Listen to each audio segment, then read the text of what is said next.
दुःखं चित्तं केषामपि न दूरीकरोति सर्वदुःखार्थत्वा नित्याहारायति।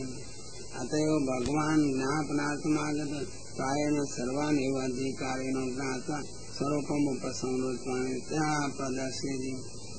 स्व उपेक्षा दोषाभावे प्रकर्षेण दर्शयित्वा इन्द्रियाणाम् अन्तर्मुखत्वेन दर्शनकरणान् अनयोग्यत्वेनापि स्वसामर्थ्यं दत्त्वा प्रदर्शनं प्रसन्नार्थं तेषां दर्शिनां साधनान्तरभावम् अत्रोक्ततपस्यामिति। अतः तत्र तनु न तदामो अश्नुते इति श्रुते येन न तत्र तपः भविष्यजलाधारो भवितुमर्हति। जलनिकटे स्थिते अपि आमुखते न जलं प्रक्षिपति। स्वरूपनाशशङ्कया तथा भगवान् अपि स्वरूपं तेषां द्रष्टुं न स्थापितवान्। तपोव्यतिरेकेण भगवता अन्यथा बुद्धि संभाव्यात् तथा नास्योचात् तदेव तावत् कालं कथं स्थापितवान् तथा आदित्योक्तदर्शनमिति। न विशेषं प्रोक्ता दृष्टिरेषां वस्तु सामर्थ्यात् वस्तु विचारं कृत्वैव को रूपमेव पश्यन्तः चितापि तृप्तप्राय जाता सर्वतत्त्वता चिदन्यथा जानीयुः सर्व एव स उपसंहृतवान् इत्यर्थः। नूनामिति राजसत्वम् आदायते धर्मद्वारा तेषां दृष्टिषु प्रविष्टं तथा आच्छाद्य स्वयम् अन्तर्हितवान् मध्ये वा स्थापितवान्। अविवेयेषद्वान् तृप्ता दृष्टिरेषां तदि अधोमुखा नीचदृष्टय अतएव अदानेन सुगमतः स्वबिम्बमिति च स्वयमादित्यो बिम्बरूपम् अनेन विदुरज्ञानं परास्तम् तथा तेजोरूपं बिम्बं तथा आकृति सच्चिदानन्दरूपेति किञ्च तद्रूपं लोकानां लोचनं ज्ञानरूपं नैव पदार्थबोधव्यतिरेकेण चक्षुषा किञ्चित् जानन्ति। चक्षुषा चक्षु इति श्रुते लोचनम् एतदेव नैव लोचनं जडहास्यं भवति निम्नान्वयसमात्रेण तिरो भवति इति तस्मिन् तिरोभावो युक्त इत्यर्थः। तु शब्दरूपान्तरेण तिष्ठति श्रुतिदम् तद्रूपं सच्चिदानन्दरूपमिति निरूपयितुं सदुत्कर्ष चिदुत्कर्ष आनन्दोत्कर्ष तथा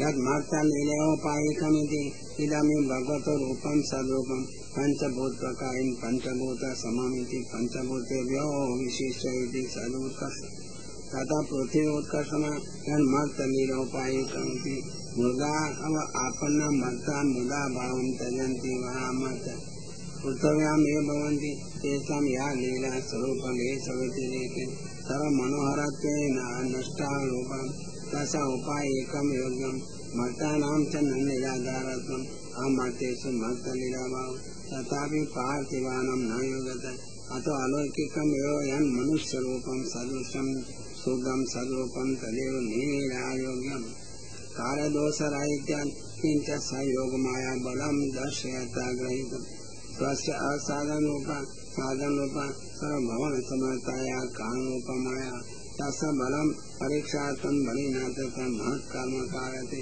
तदा असतो अनन्तरूपकर्ता सर्वसामर्थ्यम् एकत्र व्यापृतं प्रदर्शनीयमिति तादृशरूपं निमित्तं नानाविधानि रूपाणि जले स इच्छया गृह्णाति तस्य जलस्य उत्कर्ष मायां वैकुण्ठस्थितमपि रूपं गृह्णाति इति जलभावे अपि जल उत्कर्ष किञ्च स्वस्यापि विस्मरणम् स्वयं तेजोमेव स्वप्रकाशक सर्वमेव स्वरूपमन्येभ्यः प्रदर्शयति तस्य न किञ्चित् विस्मयम् तादृशस्याप्येतद्विस्मयपरं विस्मयजनकम् अहोमयव तादृशमपि लोके प्रदर्शयति तेजोरूपं स तेजसो तुष्टम् किञ्च सौभाग्ये परं पदम् सौभाग्यस्य अर्धेव अनिमाद्य अष्टैश्वर्यस्य च परमं स्थानं प्राणस्य योगस्य च कार्यमेतद्यं तेन वायुरूपं सद्वायोत्कृष्टं सौभागम् अत्र सौन्दर्यातिशय सर्वपुरुषारोचकत्वं वृद्धि समृद्धि पुरुषोत्तमस्यापि रुचिजनकम् एते तद्रूपेण भगवतो अतिप्रीति प्राणादप्यधिकम् किञ्च भूषणाभूषणाङ्गमिति भूषणानां भूषणभूतानि अङ्गानि अस्ति भूषणानि अन्यविधानि कौतुकभान्तानि तेषां भूषणम् अङ्गमेव अद इन्द्रियनिर्मणे स्वर्णमणीनां अनेन नमस्तले विमानं विद्युदादयः भगवद्रूपे आभरणानि शोभन्त इति आकाशतुल्यत्वा आकाश उत्कृष्टम् एवं सदुत्कर्षं निरूप्य चिदुत्कर्षम् यद्धर्मसुनो इति धर्मो हि ज्ञानम् अभिव्यक्तं भवति धर्मजातं धर्मादपि उत्कृष्टम् तस्यापि राजसूयागो धर्मोत्कर्षो तादृशी अवस्थां श्रुत्वा धर्मिणः भतेति सर्वे अपि यद्रूपं दृष्ट्वा एवं ज्ञातवन्तः तद्रूपम् अनयति तकस्स्त्ययनमिति दृष्टिनां स्वस्ति कल्याणरूपमयनं स्थानं सर्वे अपि विषया दृष्टिनां नाशकः ते अपि भगवद्विषयास्ते अपि स्वरूपतः कल्याणरूपान्ति किं बहुनां विषयमात्रमेव तद्दृष्टिव्यजनकं न तु पोषकम् ज्ञानमेव तु दृष्टिपोषकं ज्ञानेन्द्रियाणि च तदेवायनं सज्जाति एव प्रविष्ट सज्जाति एव रज्यते तेन विषयपक्षे अपि कच्चित् धीरः प्रत्यगात्मनमीक्षति न्यायेन यथा ज्ञानमेव पश्यति चक्षु तदा स्वस्त्ययनं भवति चक्षुष चक्षुति श्रुति तदा त्रिलोकस्य या बुद्धि जाता तमहं चिद्रूपे भगवत् शरीरे कौशलं विधातुं जगत् कर्तुं गतम् अर्वाङ्क श्रुतावेव कौशलम् अतो अर्वाङ्क सृष्टि श्रुतावेव जगत् कर्तुं सामर्थ्यम् अतः अर्वाङ्क सृष्टि मनो सृष्टि च अर्वाङ्क स्तोत्रस्वात् तदा यत् कौशलं तदिह गतम् अर्वाङ्क श्रुति कौशलेनिदं कर्तुं न शक्यमिति मन्यते तेन स्वस्त्ययनार्थं स लोकपतिति सिद्धत्वात् सत्सृष्टि व्यतिरेकेन चिद्रूपमिति आनन्दरूपतमः यस्य अनुरागेति नित्योस् आनन्दप्रदान तासां दृष्टिरानन्देव भवति अतः आनन्दार्थमेव यतन्ते साधनेन प्रकृते साधनतो अभवत् निरुपाबाधि कस्य दृष्टिविषयत्वेन आनन्दत्वमुच्यते यस्य भगवतो अनुरागेण प्लुतो हास प्लुतो निमग्नो अधिको वा तत्सहितो यो राससमूहात्मको बहुनर्तिकयुक्तो नृत्यविशेष ततः यद् लीलावलोकनं तेन प्रतिलब्धो मानवयामि पूर्वमभिमानं परित्यज्य भक्तिमार्गानुसारेण भगवन्तं प्रपन्ना ततः शक्यपर्यन्तं भगवद्भजनेन जाति अनुरागप्रबुद्धः हाससहितो रासोद्भावोद्गारे हृदये भगवत् ऐक्यं प्रापयति तस्य हासस्य काममध्ये प्रवृत्तो भेदमपि बोधयति अनुरागेण प्लुतकृतः परमं प्रेमात्मको जातः उत्साहजनकत्वा च हासोऽपि अपेक्षितः रासो वर्षतापात्मकः अतएव तत्र वशीभूतस्य भगवतो यल्लीलावलोकनं तेन पूर्वं त्यक्तोऽपि मानो भगवता स्थापितो दृष्टिद्वारा दत्त इति प्रतिलब्धमाना भवन्ति अनेन दीनतया भक्तिरसा आक्षिप्तम्